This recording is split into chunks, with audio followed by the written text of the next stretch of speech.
I finally got you in between the most busiest time period of your life at the moment.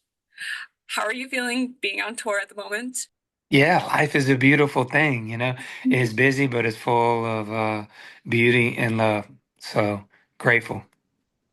So you're right now supporting both Dickerson and Michael Franti right now at the moment. In the midst of getting ready to promote your new album that's coming literally in a few days. Yeah. With that in mind, is it hard to keep yourself in check on being on tour and then turning around and be like, oh, yeah, that's right, I have an album? Well, I made the whole album on the road during the springtime on my spring tour. So I'm a little bit, I guess you could say, uh, adept at multitasking. And I love it. I wouldn't have it any other way. So no, I'm in my sweet spot. So when it comes to, recording and writing all this on tour, has there been ever like major influences on the tour that helped write these songs? I would say the main influence for the album is mainly my desire to take everyone on a mental vacation. That's how I like to think of this album. Regardless of where you're at, um, how close to the beach you are, you can hit the pause button. You ain't got to go to Cancun. You can hit the pause button and get those toes in the sand with this record, and hopefully um, lower the level of stress in your mind and lighten the load up just a little bit with the tunes. That's the goal. Love that. And it definitely feels that way. Had a chance to listen to the album, and it just makes me feel like I should be on a beach right now. Um, one of my favorite things out of this whole album is just this feeling of like it's a good time. You don't have, there's no much of a stress kind of feeling to it, and that's what I really like about this album. I have Yeah, to it's also, like hopefully the vibe is anti-stress. it's just feels like good vibes and a great time. Yeah, So that's the goal. Hopefully so, I'm really passionate about the power of positivity and optimism and really wanting to convey that through my music. I like that. And I feel like you've gotten like one perfect cover to kind of like encapsulate not only that beach vibe, but that just mentality of having a great time. Uh, so I'm curious as to why you chose to do a cover of Margaritaville. Yeah, well, I grew up listening to that song and that song's taken me to paradise more times than I can count. When I really needed it, when I needed to be reminded that every little thing was going to be all right. And so every album, I do one cover song. I call it my inspiration track. It's a song that's inspired me to be an artist and make music for others. So for this album, I picked Margaritaville by Jimmy Buffett. Love Jimmy and love that song so much. So many great memories attached to it. And it's and such a fun of a twist that you added to this song because yes, you can't really perfect Jimmy Buffett, but you found a way to make it feel current in a way. I appreciate that. That was the goal. Yeah, I didn't want to sing it in a way where you wouldn't recognize it. I just wanted to do my own rendition of it is all, and maybe reimagine it for 2025.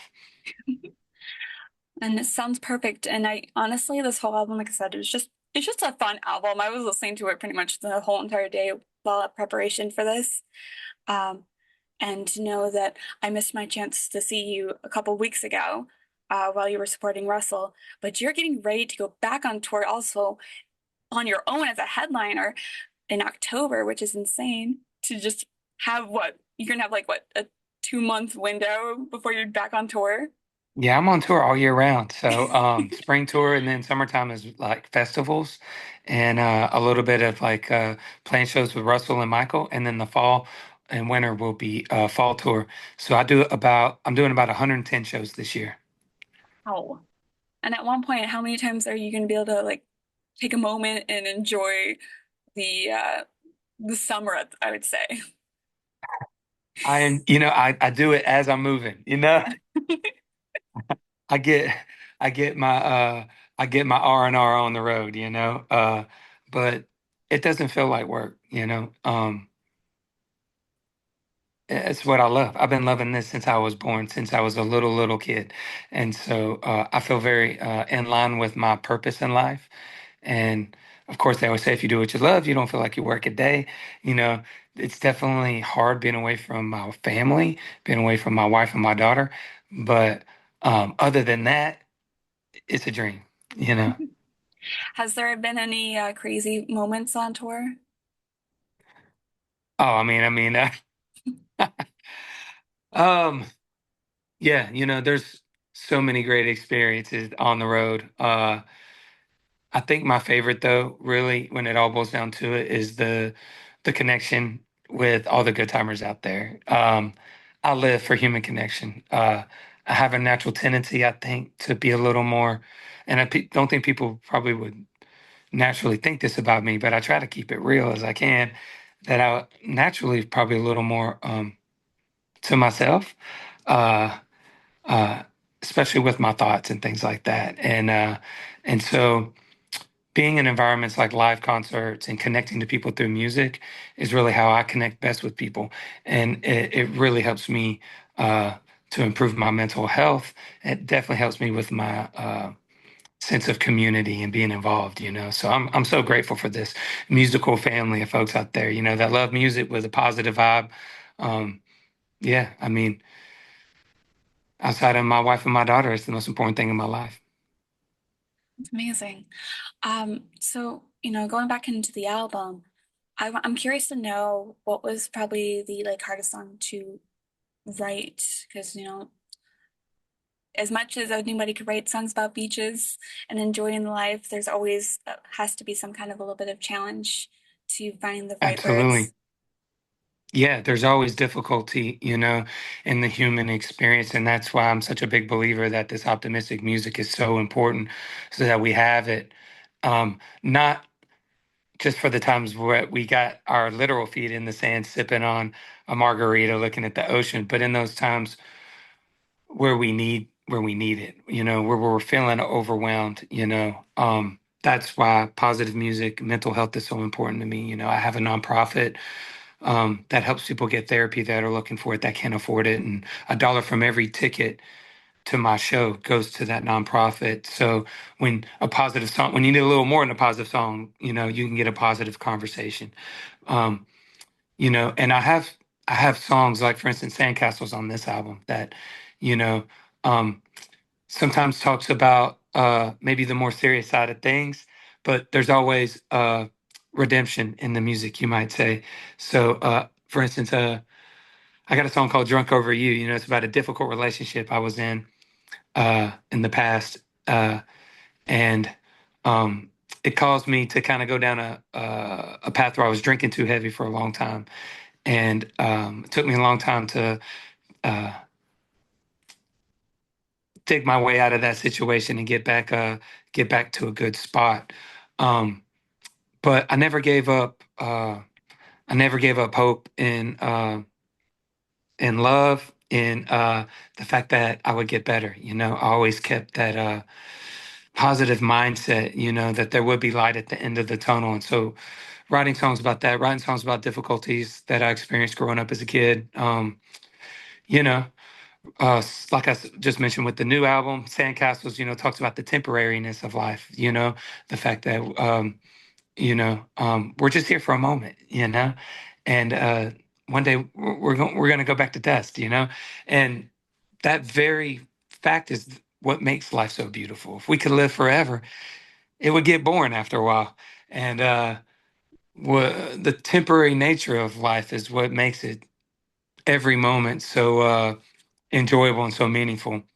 And so wanted to celebrate that fact in the song Sandcastle. So sometimes we tackle some more serious things, but it's always done from a place of awe and wonder for life. I love that. You just encapsulate everything into, like a perfect little sandcastle. Um, so I am kind of curious when it comes to, not saying like having your one song out of the album being your personal favorite. I'm not saying like the favorite child here, but is there a certain Yeah, it's song? hard to pick And because they're like your yeah, kids, right? And so, but it's okay. I'll pick Sandcastles. yeah. And it's for the very reason that we're talking about, sometimes you just want to have fun and dance, and just celebrate life in that way, and then sometimes you want to sit and you want to think, and I think Sandcastles is one of those kinds of songs that you sit and you think about, and it's about something a little heavier. So I think it's something that has some meat on the bones and might hopefully provide maybe some sort of encouragement and help to somebody out there when they hear the song. And like I said, that's the goal. That's the main goal, is to be of positive impact to somebody out there. When they hear the music. So Sandcastles, I'd have to give my favorite pick. I love that. I love that. So when it comes to performing these songs live, what's been so far the fans' reactions to them? Or, like, Oh what was yeah, they're loving it.